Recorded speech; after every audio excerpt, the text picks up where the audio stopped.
Assalamualaikum warahmatullahi wabarakatuh. Selamat pagi, siang, sore, malam semuanya. Bagaimana nih kabar kalian? Semoga kabar baik ya. Seperti biasa, kembali lagi dengan saya di sini di channel Dimensi Mimpi yang akan membawakan cerita untuk kalian semua. Dan cerita kali ini masih berlanjut di judul Ngipri Ketek. Buat kalian yang sudah mengikuti dari awal sampai part ini sekarang ini, terima kasih banget atas dukungan kalian. Dan buat kalian yang baru menonton di video kali ini, silakan saya sarankan untuk terlebih dahulu menonton di part sebelumnya, karena supaya kalian paham alur cerita di part kali ini. Dan buat kalian yang sudah siap semua, mari kita lanjut ke ceritanya.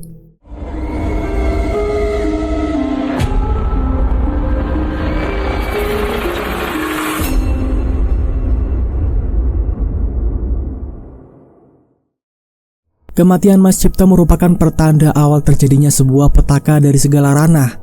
Kang Waris sudah siap dengan apa yang memang ingin dilakukan oleh Raden Angkoro jika target berikutnya adalah dirinya. Berita kematian Mas Cipto pun akhirnya terdengar di telinga bapak dan juga ibu. Mereka berdua lantas menuju ke rumah Kang Waris untuk melihat jasad Mas Cipto untuk terakhir kalinya. Karena kebetulan rumah Kang Waris sendiri berlokasi di tempat yang sangat jauh dari keramaian warga, akhirnya Mas Cipto pun dimakamkan di sekitar rumah Kang Waris. Demi darah yang menetes di tanah yang gersang, demi teriakan yang menggelegar di ruangan yang kedap, aku akan balaskan kematian Cipto, ucap Kang Waris. Kang Waris sendiri sudah semakin geram dengan semua yang dilakukan oleh Raden Angkoro dan juga Pak Lingga. Dua orang iblis ini sungguh sangat berbahaya. Jika tidak dihentikan, maka tumbal akan terus berjatuhan. Mereka yang tidak bersalah akan menjadi korban dari pesugihan Ngipri Ketek yang mereka lakukan. Bapak merasakan apa yang dirasakan oleh Kang Waris, begitu juga dengan ibu. Orang-orang yang berada di sekitaran mereka benar-benar telah hilang dan menjadi korban dari tumbal pesugihan yang dilakukan oleh Raden Angkoro. Apa rencana kita, Kang? Tanya bapak. Ada pesan terakhir yang disampaikan oleh Cipto sebelum dia meninggal. Pesan terakhir? Iya benar. Pesan itu tertuju kepada teka-teki dari pabrik bawang dan juga petunjuk dari ritual pesugihan ini. Bapak mulai berpikir keras, siapa orang yang dimaksud oleh Mas Cipto sendiri? Jika memang orang tersebut berasal dari Raden Angkoro, apakah itu Mas Pangarep, atau Mbak Ayu, atau Mbak Neneng? Akan tetapi, jika memang orang itu bawahan langsung dari Raden Angkoro, mana mungkin Kang Waris tidak mengetahuinya? Yang pasti, orang tersebut adalah orang yang belum dikenal oleh Bapak dan juga Kang Waris. Kemungkinan besar ada sesuatu yang terjadi sebelum ritual pesugihan di pabrik bawang itu dilakukan. Jika memang benar, maka Bapak akan memiliki perspektif macam ini. Yang pertama, orang tersebut adalah orang yang mungkin pernah berhubungan dengan Mas Cipto. Setidaknya, jika memang itu adalah teman Mas Cipto, maka kedekatan mereka berdua pastilah sangat dekat. Yang kedua, orang tersebut sekarang berada di dalam cengkraman salah satu dari pelaku, baik itu Raden Angkoro ataupun Pak Lingga. Namun, jika bukan keduanya, maka ada pihak lain yang bermain di belakang layar yang mana keberadaannya sangat dirahasiakan. Yang ketiga, jika orang tersebut tahu akan ritual yang terjadi di tragedi pabrik bawang, kemungkinan besar orang tersebut memang sedang bersembunyi untuk menghindari konflik yang berlangsung. Keempat, bisa jadi persembunyiannya ditunjukkan karena rasa takut akan garis tumbal selanjutnya. Pasalnya, orang itu adalah orang terdekat dari Mas Cipto. Yang kelima, namun, jika memang orang itu sendiri mengetahui ritual tersebut, kemungkinan besar dia juga berkeinginan untuk menolong namun tidak memiliki power ataupun memilih menghindar dan menunggu waktu yang tepat untuk meledakkan semua informasi yang dia tahu selama tragedi dari pabrik bawang itu sendiri. Bapak mulai paham, ternyata orang tersebut adalah orang yang mungkin saja menjadi kunci utama untuk membongkar kebusukan yang dilakukan oleh Raden Angkoro dan juga Pak Lingga. Jika tidak cepat bertindak, maka semua yang akan terjadi pastinya akan sesuai dengan rencana yang dilakukan oleh Raden Angkoro dan juga Pak Lingga. Kang Waris mulai beranjak bangkit. Dia menatap pepohonan yang dari banyaknya pohon tersebut hanya satu yang tumbang. Itu menandakan tumbal masih bisa dihentikan. Pesugihan masih bisa diperlambat atau mungkin saja dibatalkan jika ada salah satu dari mereka terbunuh atau mati. Kang, kemana kita harus mencari? Pabrik bawang. Bapak terkejut saat mendengar hal itu. Sedikit agak aneh jika Kang Waris mengatakan jika lokasinya berada di pabrik bawang. Secara fakta, Mas Cipto sendiri melarikan diri karena dia adalah orang yang tahu ketika kejadian itu berlangsung. Namun jika memang apa yang dikatakan oleh Kang Waris itu adalah kebenaran, maka orang itu sedang menyamar sebagai orang biasa dengan tujuan untuk mengetahui gerak-gerik dari Raden Angkoro dan juga Pak Lingga. Kita berangkat sore ini. Berangkat ke pabrik itu, Kang? Iya benar. Kita harus segera menyelamatkan orang tersebut. Tapi kan, seluruh orang yang di sana berada di dalam kendali pemilik dari pabrik itu, yaitu Raden Angkoro. Namun, bukan berarti dari Pak Lingga sendiri tidak mengetahui sedikit pun pengetahuan tentang ritual ini. Sembari meninggalkan pemakaman, Kang Waris dan juga Bapak masih membahas terkait teka-teki yang belum juga usai.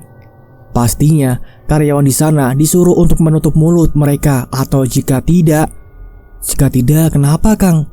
Mereka akan dijadikan tumbal. Bapak pun langsung menghentikan langkahnya. Ibu yang melihat Bapak terhenti tiba-tiba bertanya kepada Bapak, "Pak, ada apa?" Tanya ibu sembari menggintung Mas Radian. Jika memang benar apa yang dikatakan Kang Waris, berarti tiap bulan atau tahunnya akan ada penyusutan karyawan di pabrik itu sendiri.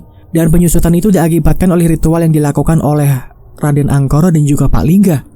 Tanya Bapak kepada Kang Waris. Kang Waris mengangguk sebagai tanda menyetujui opini yang dikemukakan Bapak terkait cara kinerja dari ritual itu sendiri. Masih ingat dengan kasus kematian Mas Sugeng? Ingat, aku tahu itu. Mereka semua sudah tahu jika Mas Sugeng akan ditumbalkan, kecuali Mbak Ina. Namun, mereka semua memanipulasi dirinya sendiri agar tidak dijadikan tumbal, jelas Kang Waris. Jadi, para karyawan yang bekerja di sana harus sudah siap menerima risikonya jika suatu saat salah satu di antara mereka akan ditumbalkan. Sementara itu, suasana di pabrik bawang kembali normal. Para karyawan tetap berangkat untuk memenuhi target dari apa yang pemilik pabrik itu minta. Mereka harus bisa memberikan produksi yang banyak agar bisa memenuhi keinginan dari Raden Angkoro. Jika tidak bisa, kemungkinan kecilnya mereka akan terkena dampak dari amarah Raden Angkoro sendiri. Sedangkan di sisi lain, ada sebuah perkumpulan yang sedang berbisik-bisik. Mereka seperti sedang merencanakan sesuatu. Entah apa yang mereka inginkan sampai-sampai pembahasannya sangat tertutup dan bersifat rahasia. "Kita harus kabur dari pabrik ini," ucap salah satu karyawan dalam perkumpulan itu. "Benar, kita harus kabur dan kembali kepada keluarga kita masing-masing. Jika tidak, kita akan dijadikan tumbal seperti Haji Dullah dan juga Cipto." "Cipto? Bukannya dia selamat?" "Kau tahu, Raden Angkoro baru saja mengatakan jika Cipto sudah meninggal dunia. Perutnya hancur dan meninggal saat itu juga." Ternyata kematian dari Mas Cipto sudah lebih dulu tersebar oleh karyawan sekitar. Ada salah satu dari mereka yang mendengar percakapan antara Raden Angkoro dan seseorang. Entah siapa orang tersebut. Tampaknya orang itu sendiri adalah orang yang bekerja sama dengan Raden Angkoro dan juga salah satu pejabat yang mungkin saja masih ada kaitannya dengan mereka semua. "Raden Angkoro ngobrol dengan siapa? Aku tidak begitu kenal. Tapi aku sempat mendengar panggilan yang diberikan Raden Angkoro kepada orang tersebut. Namanya adalah..." "Siapa?" "Oh iya, Raden Jogopati." Trang! Tiba-tiba ada salah satu karyawan yang entah mengapa terjatuh dari lantai 2. Lalu ketika terjatuh, kepalanya langsung hancur berantakan. Bersamaan dengan itu, seseorang yang disebut dengan Raden Jogopati akhirnya muncul. Dia kemudian berjalan ke arah karyawan itu sembari mengambil sedikit darah yang bersimpah di lantai. "Apakah salah satu dari kalian ada yang membicarakanku?" tanya Raden Jogopati kepada ratusan karyawan yang berada di hadapannya. Para karyawan dibuat merinding oleh Raden Jogopati. Dia sendiri baru pertama kali melihat orang tersebut berada di pabrik itu. Wibawa dan auranya benar-benar menakutkan. Sekalinya bicara, seluruh tubuh para karyawan yang berada di tempat tersebut dibuat merinding oleh Raden Jogopati. "Kalian tahu, jika ada seseorang yang memang bertingkah brengsek kepadaku, maka ada satu korban yang akan mati." Seluruh karyawan terdiam. Raden Angkoro pun tiba-tiba mendatangi lokasi keramaian itu. Dia segera menerobos banyak karyawan yang memadati pemandangan di hadapannya. Minggir, minggir!" Pak Lingga, orang yang selalu berada di samping Raden Angkoro, juga mengikuti langkah dari Raden Angkoro. Mereka berdua penasaran terkait apa yang baru saja terjadi sampai-sampai para karyawan tidak berkutik sedikit pun. Saat mereka berdua sudah menerobos ke bagian depan, tiba-tiba Raden Angkoro dan juga Pak Lingga langsung terkejut saat melihat salah seorang karyawannya sudah meninggal dunia dengan bagian kepalanya yang sudah hancur. "Angkoro!" Raden Angkoro langsung melihat seseorang yang berada di karyawan yang sudah tewas itu. "Kang Mas," ucap Raden Angkoro. "Ada salah seorang karyawanmu yang akan membongkar rahasia dari pabrik ini dan juga aibmu kepada orang lain. Bunuh dia sebelum dirimu yang terbunuh." "Siap Kang Mas," ucap Raden Angkoro dengan wajah menunduk seperti merasakan aura besar yang sangat dahsyat yang terpancarkan dari orang itu yang ternyata adalah Raden Jogopati. Raden Jogopati pun meninggalkan lokasi tersebut. Ia kembali berjalan menuju ke lantai 2. Dan yang mengerikannya lagi, ketika Raden Rocopati berjalan, tidak ada satu orang pun yang terucap dari mulut para karyawan atau orang-orang yang berada di sekitaran. Mereka memilih diam ketimbang mati di tempat. Sementara itu, Raden Angkoro dan Pak Lingga segera menyuruh para karyawan yang berada di sekitaran untuk mengangkat karyawan yang sudah meninggal itu. Beberapa karyawan pun akhirnya memindahkan karyawan yang sudah meninggal itu ke sebuah ruangan, sedangkan yang lainnya, mereka semua kembali bekerja. Raden Angkoro dan Pak Lingga pun memasang wajah yang penuh khawatir. Mereka berdua merasakan sesuatu yang tersembunyi yang baru saja diucapkan oleh Raden Jogopati. Keesokan harinya, rumor pun kembali beredar. Baru beberapa hari pabrik bawang itu memakan tumbal, kini tumbal yang sama kembali jatuh lagi. Bedanya, korban yang baru saja meninggal dunia ini diklarifikasi meninggal karena kecelakaan. Namun penyebab dari kecelakaan itu sendiri masih benar-benar absurd dan penuh tanda tanya. Pasalnya, ketika Raden Angkoro diminta keterangan, dia menjawab tidak secara detail oleh kepolisian setempat. Namun, Pak Lingga lagi-lagi mengambil langkah. Dia meminta kepada pihak kepolisian untuk tidak mengambil lebih dalam informasi yang masih belum diketahui kejadiannya. Dan orang yang pertama yang memberitakan hal itu kepada Bapak adalah Ibu. Ibu segera memberitahu Bapak terkait korban terbaru dari pabrik bawang. "Pak, korban lagi, pabrik bawang, Pak." "Hah? Serius?" "Iya, Pak. Tapi katanya kematian orang itu gara-gara kecelakaan biasa." Bapak pun membaca dengan seksama berita media cetak itu. Di koran itu, wartawan sempat juga memotret seseorang yang berada di kerumunan. Orang itu ada di belakang tepat Raden Angkoro ketika sedang dimintai keterangan. "Bu, Ibu kenal orang yang di belakang Raden Angkoro? Kok Bapak baru tahu ya?" Ibu memperhatikan orang yang dimaksud oleh Bapak. Tubuhnya yang tinggi, perawakannya yang benar-benar besar dengan menggunakan kacamata hitam, sedang melihat Raden Angkoro sewaktu diberikan wawancara oleh para wartawan lokal. "Ibu nggak kenal, Pak." "Serius, Bu? Apa dia termasuk dari keluarganya?" tanya Bapak ketika sedikit memirip-miripkan bentukan dari bibir Raden Angkoro dan juga orang yang dimaksud. Ibu pun kembali memikir-mikirkan sesuatu. Dia seperti mengingat ada yang terpikirkan olehnya terkait apa yang baru saja dikatakan oleh Bapak. "Apa jangan-jangan..." "Apaan, Bu?" Dia adalah bagian dari keluarga Brotoseno." "Hah? Bukannya hanya Raden Angkoro dan juga Raden Suropto?" Bersama dengan itu, tiba-tiba Kang Waris mendatangi mereka berdua yang sedang asyik membahas pabrik bawang di depan rumah. "Assalamualaikum." "Waalaikumsalam. Kang Waris, ada apa ini?" Ibu pun langsung meminta Bapak untuk menjelaskan apa yang baru saja terjadi di berita cetak itu. "Masih pabrik bawang, Kang?" "Maksudnya?" "Ada korban lagi yang berjatuhan." Kang Waris pun langsung meraih koran itu. Dia kemudian melihat foto Raden Angkoro yang sedang diwawancara oleh wartawan tepat di depan pabriknya. Setelah ia menatap Raden Angkoro, tiba-tiba pandangan Kang Waris tertuju kepada salah seorang yang berdiri sembari mengenakan kacamata hitam. "Orang ini..." ucap Kang Waris ketika mengetahui orang yang sepertinya dikenal olehnya. "Kang Waris kenal?" "Aku mengenalnya." Kang Waris pun langsung merendahkan tubuhnya dan mencari tempat yang nyaman untuk duduk.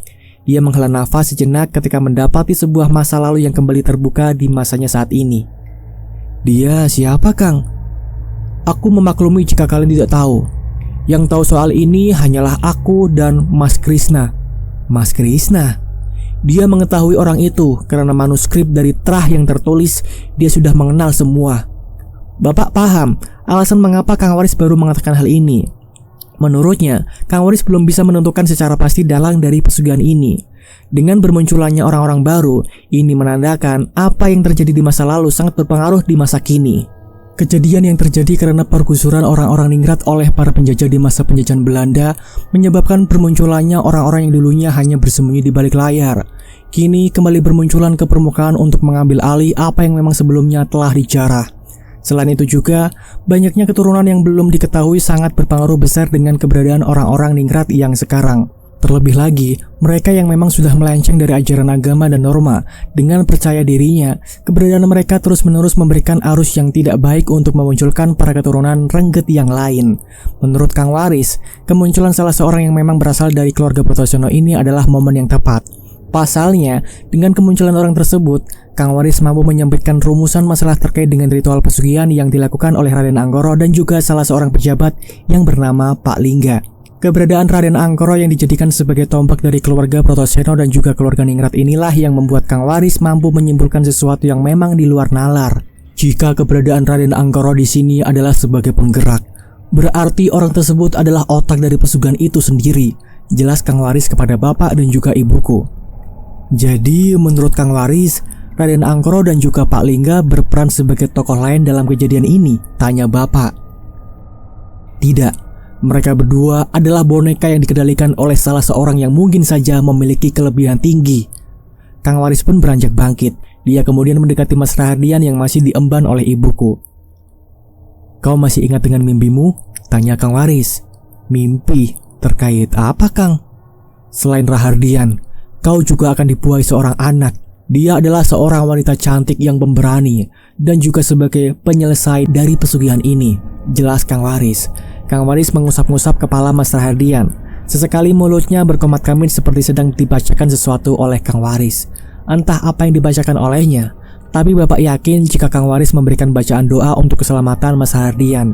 Setelah selesai mengusap kepala Mas Rahardian, Kang Waris pun menatap ke arah langit yang sedikit mendung cuacanya.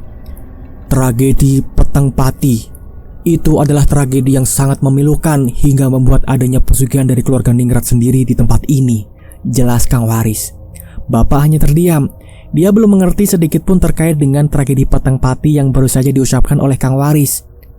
Tragedi itu hampir membunuh banyak orang-orang keluarga Ningrat. Mereka yang dibunuh karena alasan tidak mau menunduk kepada para penjajah di masa dulu. Selain itu, tragedi Petang Pati juga membuat perpecahan antar sesama keturunan keluarga Ningrat lainnya, jelas Kang Waris. Bapak dan ibu fokus mendengarkan penjelasan Kang Waris terkait tragedi Petang Pati yang dimaksud. Mereka yang memiliki kanuragan ireng akan mendiskriminasi orang-orang yang lemah. Sedangkan mereka yang memiliki kanuragan putih, mereka membuat pesantren untuk berdakwah. Dan Raden Angkoro beserta dengan bolo-bolonya, termasuk dalam orang-orang yang sedang menyebarkan kanuragan ireng karena dendam masa lalu yang belum usai, ucap Kang Waris. Bapak masih tidak mengerti mengapa mereka menjalankan hal tersebut. Jika memang incaran pertama mereka adalah harta, mengapa sebegitu kejamnya untuk mendapatkan harta hingga melakukan pesugihan ini? Tapi Kang, menjadi kaya kan tidak harus membunuh banyak orang di muka bumi ini, tanya bapak. Kang Waris tersenyum. Dia menyadari adanya kesalahpahaman terhadap pandangan yang dia berikan kepada bapakku. Bukan itu yang kumaksud. Setiap tetesan darah yang menetes ke tanah itu sangat berharga. Orang-orang Ningrat yang memang saat itu melarikan diri, dia tidak sudi bergabung dengan rakyat jelata pada masanya. Selain itu juga, kemiskinan, kelaparan, pemerkosaan, diskriminasi, pelecehan, dan masih banyak lagi. Mereka semua telah merasakan hal itu. Sehingga, untuk membangkitkan semangatnya dalam menduduki kehormatan yang tinggi, para orang-orang yang memiliki kanuragan ireng, mereka akan menyamaratakan manusia, terlebih kepada mereka yang memiliki keturunan jelata, jelas Kang Waris. Bapak pun mengangguk paham. Dia kembali menyimpulkan perkataan yang dikatakan oleh Kang Waris terhadap pemaparan serta penjelasannya terkait misi dari orang-orang yang selamat dari tragedi Petang Pati itu sendiri. Ibuku yang sedari tadi terdiam, dia kemudian menanyakan sesuatu kepada Kang Waris terkait tragedi Petang Pati. Tapi, kenapa tragedi Petang Pati tidak pernah dihancurkan dari dulu? Dihancurkan? Bagaimana kita bisa menghancurkan takdir, sedangkan kita hanya disuruh berlayar ke dalam lautan kehidupan? Ibu terdiam. Dia langsung tak bisa berkata apa-apa ketika Kang Waris mengatakan hal itu. Tampaknya ibu merasa membenarkan apa yang memang Kang Waris katakan terkait takdir dan juga lelakon yang telah terjadi. Semoga kita bisa menghentikan salah satu dari ketiganya.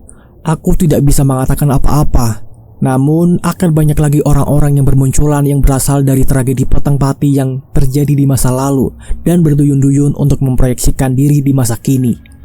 Penjelasan Kang Waris pun menjadi penutup obrolan pada pagi itu. Kang Waris meminta kepada bapak untuk menjaga istri dan juga anaknya. Alasannya sangat mudah. Mereka, yaitu Raden Angkoro dan juga Pak Lingga, telah mengetahui lokasi dari rumah bapak. Jika tidak waspada sedetik saja, maka tumbal berikutnya akan dipaksakan lagi kepada seseorang yang memiliki darah biru nan mulia itu sendiri. Keadaan siang hari di pabrik bawang. Para karyawan pun beristirahat sejenak. Sembari menikmati waktu istirahat, ada salah seorang karyawan yang sudah beres-beres untuk pergi.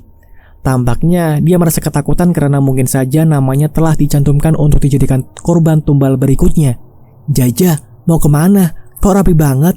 Tanya salah seorang karyawan kepada Jaja. Oh, enggak Kang, saya ada urusan sebentar. Jaja pun segera meninggalkan keramaian orang yang masih memperhatikannya dari kejauhan. Jaja segera menyelinap ke sebuah ruangan khusus yang saat itu juga dijadikan sebagai tempat untuk melakukan ritual. Namun, saat dirinya sedang mengintip sesuatu dari jendela ruangan itu, tiba-tiba perasaan merinding pun membangunkan tubuh Jaja untuk segera meninggalkan ruangan tersebut. Jaja melihat dengan jelas salah seorang yang bernama Raden Jogopati itu sedang melakukan sebuah ritual. Di hadapannya terhadap sesajen lengkap dengan seorang karyawan yang tubuhnya telah bugil tanpa satu kain apapun. Tiba-tiba, tubuh dari orang tersebut berubah menjadi siluman monyet berwarna putih dengan ukuran yang sangat besar. Jaja yang melihat itu pun langsung terkejut. Dia akhirnya mundur untuk mencari jalan agar bisa melarikan diri dari kematiannya sendiri. Jaja pun akhirnya mengetahui siapa sosok dari siluman ketek yang dirumorkan oleh para karyawan yang ada di pabrik tersebut. Tidak mungkin, aku salah sangka. Jaja pun mencoba untuk meninggalkan tempat tersebut. Namun saat dia membalikan arah, tiba-tiba ada sebuah tangan yang menepuk pundaknya sembari membungkam mulut Jaja yang ternyata dia sendirilah yang menjadi incaran oleh orang-orang yang tergabung dalam kanuragan ireng. Shh, jangan berisik. Kalau kamu teriak, nanti tubuhmu bisa dicabik-cabik oleh mulut siluman monyet itu, ucap orang tersebut dengan senyuman mengerikannya. Pak Lingga? Tanya Jaja dengan nada yang terputus-putus. Pak Lingga pun langsung menarik paksa Jaja untuk memasuki sebuah ruangan yang tidak ada satupun orang yang mengetahuinya. Dia kemudian diseret oleh Pak Lingga untuk meninggalkan ruangan tempat di mana siluman monyet itu berubah. Jaja berusaha untuk melepaskan tangan dari Pak Lingga, namun tenaga Pak Lingga ternyata lebih besar dari yang Jaja kira. Malam harinya, saat di mana bapak dan ibu sedang berada di dalam rumah, mereka berdua tiba-tiba mendengar suara aneh dari atap rumah. Pak, itu suara apa? Bapak pun penasaran dengan suara yang dikatakan oleh ibu. Suara yang amat berisik itu seperti suara orang yang sedang berjalan santai sembari menginjakkan kedua kakinya ke genteng-genteng rumah. Suara itu pun terhenti tepat di belakang rumah bapak. Bapak yang mulai merasakan sesuatu yang tidak enak segera menyuruh ibuku untuk bersembunyi. Bu, sembunyi. Tapi pak, dia datang. Siapa? Bapak pun memberikan isyarat kepada ibu dengan menggunakan mulutnya tanpa berbicara. Ibu yang mengetahui isyarat tersebut akhirnya langsung bersembunyi untuk menghindari hal-hal yang tidak baik untuknya. Setelah suara itu terhenti di belakang rumah, bapak pun perlahan membukakan pintu. Tidak lama kemudian, dia melihat segerombolan orang sedang berkumpul tepat di belakang rumahnya. Orang-orang tersebut memiliki wajah yang sangat pucat dan posisi kepalanya menunduk ke arah bawah. Tidak lama kemudian, dari keramaian tersebut muncullah 3 orang yang mana 2 dari ketiga tersebut sudah bapak kenal terlebih dahulu. Mereka datang menggunakan jubah hitam dan memberikan ancaman kepada bapak dengan gertakan yang sangat mengerikan. Bapak pun tidak percaya. Ternyata dirinya sudah dikurung oleh Raden Anggoro dan juga Pak Lingga yang mendatangi rumah bapak secara langsung tepat di malam hari. Selamat bertemu kembali Arto. Aku datang bersama pasukan baruku. Kali ini kamu tidak akan bisa melarikan diri. Jelas seseorang yang sangat familiar suaranya di telinga bapak. Orang tersebut pun membuka penutup kepala dari jubahnya dan menatap ke arah bapak dengan tatapan yang mengerikan serta senyuman yang mematikan. Ini aku, Raden Anggoro. Lalu orang kedua membuka tudung kepalanya lagi sembari tertawa kecil seperti hendak menertawakan bapak saat itu. Sudah lama tidak berjumpa. Terakhir kali berjumpa, kau memegang erat tanganku, Mas Arto. Apakah pertemuan kali ini kau akan memegang erat tanganku lagi sebagai wujud pertemuan untuk kedua kalinya? Ucap seseorang yang suaranya familiar juga. Kau? Ya, aku Lingga, orang yang kau sebut sebagai pelut pemerintahan. Aku datang untuk melihat ketakutanmu, ucap Pak Lingga. Lalu yang terakhir, seseorang yang memiliki badan yang besar dan tinggi mirip seperti di koran tadi pagi. Dia berada di tengah-tengah Raden Anggoro dan Pak Lingga. Dan yang mengejutkannya lagi, dia hanya terdiam sedari tadi. Namun tiba-tiba, tangannya mengangkat tudung kepala yang menutupi kepalanya. Kau pasti tidak mengenalku, tapi hari ini aku akan memperkenalkan diri. Jelas orang itu dengan suara yang berat. Jangan-jangan kau... Aku Raden Jogopati, anak dari selir Raden Brotoseno dan saudara tertua dari Raden Anggoro. Bagaimana kabarmu hari ini, tikus kecil? Sudah berapa lama tubuhmu bersembunyi di lorong yang sempit ini? Saat bapak menatap wajah dari orang yang menyebutnya Raden Jogopati, tubuh bapak langsung terjatuh seperti merasakan energi besar yang terpancarkan dari orang tersebut. Aura kematiannya sangat besar, tatapannya yang tajam membuat tubuh bapak tidak bisa bergerak sama sekali. Oh iya, kami membawa oleh-oleh untukmu. Tiba-tiba Raden Anggoro pun bergerak ke arah samping, diikuti dengan Pak Lingga dan Raden Jogopati. Mereka semua sengaja memberikan ruang kepada Bapak agar bisa melihat sesuatu yang menarik di belakang tubuh mereka. "Lihatlah, mereka rindu kepadamu," ucap Raden Angkoro. Mata bapakku tiba-tiba melotot tajam. Dia tak percaya jika Raden Angkoro telah menyiapkan ini semua. 4 orang yang telah berdiri dengan keadaan yang sangat mengerikan sembari mengenakan kain putih yang beroleskan tanah kuburan sedang berdiri tepat di belakang mereka. Mereka adalah Nyi Endang, Mas Sugeng, Mbak Ina, dan Mas Cipto. Keempatnya dibangkitkan dari kubur dengan rupa yang mengerikan oleh Raden Angkoro dan juga Pak Lingga untuk mencekal Bapak pada malam itu juga. Nyi Endang yang memiliki rambut yang panjang, ia membiarkan tubuhnya sedikit membungkuk dengan seluruh rambut yang menjuntai sampai ke tanah. Lalu Mas Sugeng, perutnya yang penuh cakaran dengan mulutnya yang selalu terbuka, memberikan aroma ketakutan yang sangat terasa hingga ke tubuh Bapak. Terlebih lagi Mbak Ina, dia yang meninggal karena siksaan berat yang dilakukan oleh Raden Angkoro. Ia dibangkitkan dengan mata yang tertutup, namun mulutnya yang dijahit menggunakan kawat sebagai pertanda bahwa Mbak Ina adalah orang yang berkhianat kepada Raden Angkoro. Sehingga mulutnya diumpamakan dengan ditutup menggunakan kawat agar tidak bisa berkata apapun. Terakhir, orang yang meninggal karena perutnya yang meledak karena ulah dari Raden Angkoro juga. Dia adalah Mas Cipto. Raden Angkoro memberikan kebangkitan yang mengerikan kepada Mas Cipto. Wujud dari Mas Cipto benar-benar menjijikan. Perutnya mengeluarkan organ dalam yang masih menggantung di beberapa titik. Lalu kepalanya menghadap ke belakang karena tengkuknya yang diputar oleh Raden Angkoro sewaktu mengambil jasad dari Mas Cipto. Bapak pun tidak bisa bergerak sama sekali. Tubuhnya tidak bisa berhenti bergetar karena rasa takut yang benar-benar membuatnya mati rasa. Raden Angkoro yang melihat ekspresi takut Bapak pun tertawa kecil. Dia kemudian memberikan peringatan terakhir kepada Bapak. "Jadi, sampai kapan kau akan menghalangi langkah kami semua?" Dan itulah teman-teman ceritanya. Untuk part kali ini cukup sampai di sini dulu ya. Kita akan melanjutkan ceritanya di next part atau video selanjutnya. Nah, buat kalian nih yang sudah mendengarkan dari awal sampai akhir, terima kasih banget sudah menyimak dengan seksama. Terima kasih banget. Bagaimana nih pendapat kalian tentang cerita ini? Tulis di kolom komentar ya. Nah, buat kalian nih yang suka videonya, jangan lupa lah untuk klik like-nya, dan juga yang belum subscribe silahkan diklik dulu tombol subscribe-nya. Nah, buat kalian yang penasaran dengan akan kelanjutan cerita dari Ngiprik Attack ini, kalian bisa aktifkan loncengnya agar sewaktu-waktu saya upload video terbaru, kalian langsung gercep untuk menontonnya langsung gitu. Terima kasih buat semuanya sekali lagi. Saya di sini undur pamit dulu. Wassalamualaikum warahmatullahi wabarakatuh. Selamat bermimpi.